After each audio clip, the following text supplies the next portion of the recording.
بسم اللہ الرحمن الرحیم۔ حضور اکرم صلی اللہ علیہ وآلہ وسلم کے ہاتھوں جنت میں داخلہ۔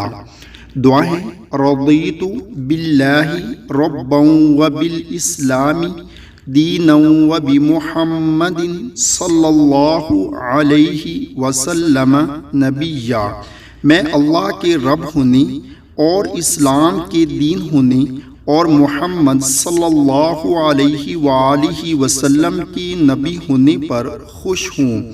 جو شخص صبح کے وقت ایک مرتبہ یہ دعا پڑھ لے تو حضور پاک صلی اللہ علیہ وآلہ وسلم اس کا ہاتھ پکڑ کر جنت میں داخل کرائیں گے۔ تمام چیزوں کے شر سے پناہ کی دعا۔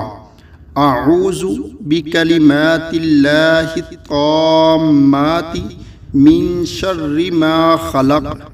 میں ہر اس چیز کے شر سے جسے اللہ نے پیدا کیا اس کے کامل ترین کلمات کی پناہ میں آتا ہوں۔ اللہ کے محبوب کلمات۔ نبی کریم صلی اللہ علیہ وآلہ وسلم نے فرمایا، دو کلمے ایسی ہیں جو اللہ تعالیٰ کو بہت ہی پسند ہیں، جو زبان پر ہلکے ہیں اور قیامت کے دن اعمال کے ترازو میں بوجھل اور باوزن ہوں گے۔ کلمات کیا ہیں؟ سبحان اللہ وبحمدہ، سبحان اللہ العظیم، سبحان اللہ وبحمدہ، سبحان اللہ العظیم۔